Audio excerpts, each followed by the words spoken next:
Assalamualaikum warahmatullahi wabarakatuh. Perkenalkan, nama saya Indah Ernasari, NIM 20410301008. Di sini saya dari kelompok 8 yang akan menjelaskan materi yang pertama mengenai media online, yakni poin A, karakteristik media online. Menurut pengertian istilah karakter dalam Kamus Besar Bahasa Indonesia memiliki artian yakni sifat-sifat kejiwaan, akhlak, atau budi pekerti yang dapat membedakan seseorang dari yang lainnya, atau bisa disebut juga watak. Karakteristik seseorang dapat berupa sifat maupun kemampuan yang dapat dibedakan seseorang dengan yang lainnya, yang berupa mulai dari tingkat pendidikan, pekerjaan, pendapatan, jumlah anak, dan jumlah keluarga di dalam ruang tetangga yang mempengaruhi perilaku seseorang. Adapun pengertian media merupakan saluran komunikasi yang dapat digunakan untuk menyampaikan pesan antara sumber pemberi pesan dengan penerima pesan, menurut Blake dan Harrelson dalam Literature. Nah, yang kedua yakni media sebagai segala sesuatu yang bisa digunakan untuk menyalurkan pesan dan pengirim pesan kepada penerima pesan. Nah, sehingga dapat menimbulkan perasaan perhatian atau menimbulkan timbal balik, sehingga proses belajar mengajar berlangsung dengan efektif dan efisien sesuai dengan yang diharapkan. Itu menurut pendapat Sadiman dan kawan-kawan. Adapun pengertian media online bisa dikatakan sebagai media ketiga karena media ini mulai muncul setelah media cetak. Contohnya adalah koran, majalah, tabloid, dan lain-lainnya. Adapun setelah munculnya media elektronik, contohnya video, televisi, radio, kemudian muncul media online yang sangat berkembang.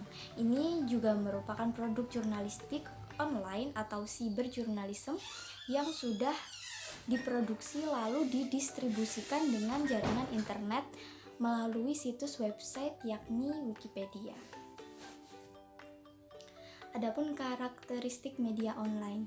Karakteristik media online seperti halnya bebas dari konteks, relatif bebas konvensi sosial, serta dapat menjamin kerahasiaan individu.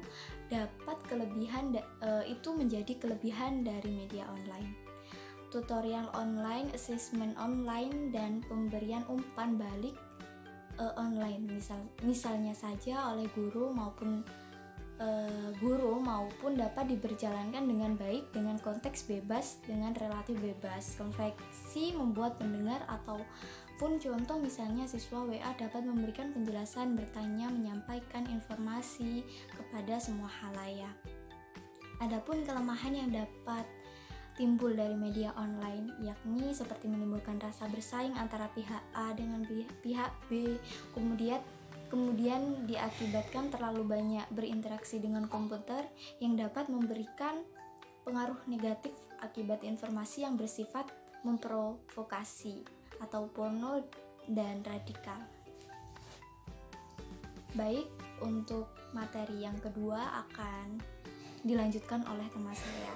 Di sini saya akan menjelaskan tentang pengelolaan media online. Pengelolaan merupakan terjemahan dari kata manajemen dengan membawa derasnya arus penambahan mengenai pengertian dari bahasa Inggris ke Indonesia. Menjadi kata pengelolaan sama dengan manajemen dengan kata kerja to manage yang berarti mengurusi, mengemudikan, mengelola, menjalankan, membimbing, mengatur, serta melakukan proses dan diatur sesuai dengan urutan fungsi dari manajemen. Kemudian fungsi pengelolaan. Fungsi pengelolaan yakni merupakan suatu bentuk kegiatan yang mana kita mulai dari membuat pembahasan serta mulai menggagas agar tujuan yang kita inginkan bisa tercapai. Adapun fungsi mengenai perencanaan suatu proses akan lebih penting apabila sudah tersusun dan sudah ada ide sebelumnya agar memudahkan kita untuk mencapai sebuah tujuan. Dalam fungsi pengelolaan terdapat pengarahan, Jadi memudahkan kita untuk mencari sesuatu yang paling penting dalam sebuah media massa. Karena setiap media massa idealnya mempunyai ideologi maupun visi misi masing-masing. Kemudian elemen manajemen media online. Di berbagai pelatihan tentang media online termasuk pelatihan pengelola situs web, instansi atau perusahaan, saya bisa mengklarifikasi manajemen media online dalam 3 bagian, yaitu desain, konten, dan pemasaran. Desain media online hendaknya ringan atau fast loading, kemudian bersih, ramah pengguna, ramah seluler mobile atau responsif, dan ramah mesin pencari. Kemudian konten, bagian konten atau isi media dikelola oleh tim redaksi, yaitu para wartawan. Pemasaran, bagian pemasaran atau promosi ini bertugas mempromosikan dan menyebarkan konten media ke berbagai akun media sosial, terutama Facebook, Twitter, Instagram, YouTube, dan lain sebagainya. Di era media sosial, bagian marketing dituntut piawai mengelola media sosial untuk meraih jumlah pengunjung atau jumlah kunjungan halaman. Kemudian cara mengelola media online. Ya, belakangan ini media online semakin berkembang dan tumbuh secara pesat. Hal ini disebabkan lebih mudah seseorang mengembangkan dan mendirikan media online dan situs online, karena dirasa lebih murah dibandingkan dengan media lainnya. Namun, jangan kira atau dikira mengelola media online itu mudah, karena media online memiliki karakter yang khusus. Maka dari itu, mengelola media online juga memerlukan cara yang khusus dan teknik yang khusus. Sebab untuk mengakses media online, pengunjung harus mengetik beberapa tool atau menu. Kemudian bagaimana cara mengelola media? Seperti update. Ya, update di media online itu adalah hal yang terpenting.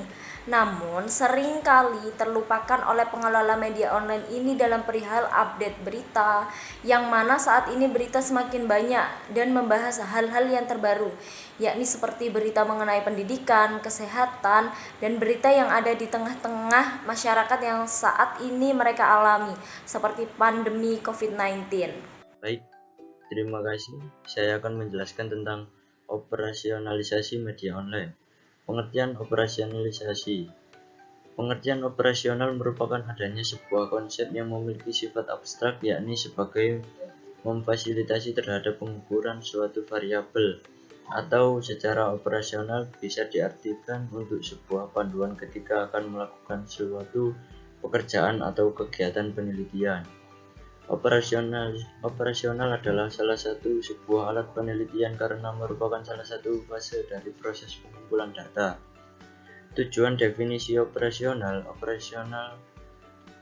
salah satu kunci keberhasilan penelitian selain perencanaan yang matang adalah penggunaan definisi operasional dalam mengukur konsep dan variabel penelitian yang mereka pelajari, atau dalam istilah yang kita gunakan dalam dokumen penelitian, kita lalu mengembangkan dengan kata-kata yang baik serta konten yang menarik agar sang pembaca membaca informasi yang kita sampaikan. Manfaat definisi operasional. Secara khusus, definisi operasional merupakan penjabaran interpretasi dari variabel yang sudah ditentukan oleh peneliti. Dalam implementasinya, definisi operasional dari salah satu peneliti dengan peneliti lain bisa sangat berbeda. Ini bisa dilihat pada definisi operasional skripsi atau tesis yang berdasarkan pada daftar pustaka.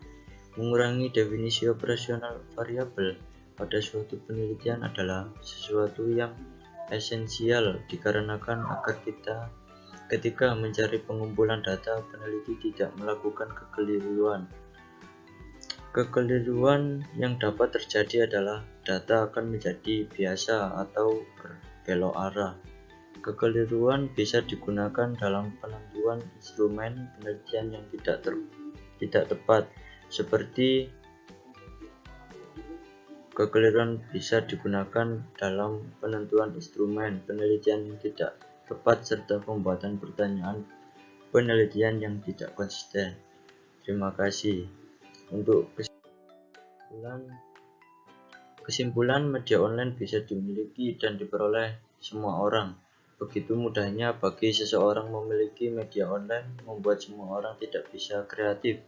Misalnya saja, jika mereka yang tidak memiliki keterampilan menulis, dengan mudahnya mereka memiliki media online dengan mengambil informasi dari situs lain dengan cara copy paste.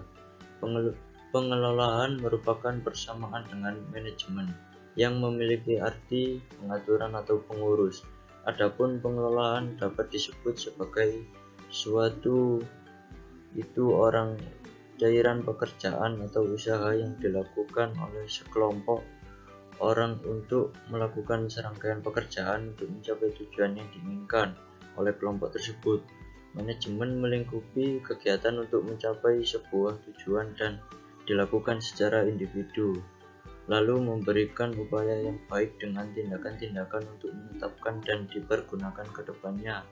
Dengan operasionalisasi dan observasi merupakan sebagian suatu sudut penelitian yang merupakan petunjuk tentang bagaimana suatu variabel diukur dalam rangka memudahkan pelaksanaan penelitian saat di lapangan, sehingga memerlukan operasionalisasi dari masing-masing konsep yang digunakan untuk menggambarkan perilaku atau gejala yang dapat diamati dengan kata-kata yang dapat diuji dan diketahui kebenarannya. Terima kasih.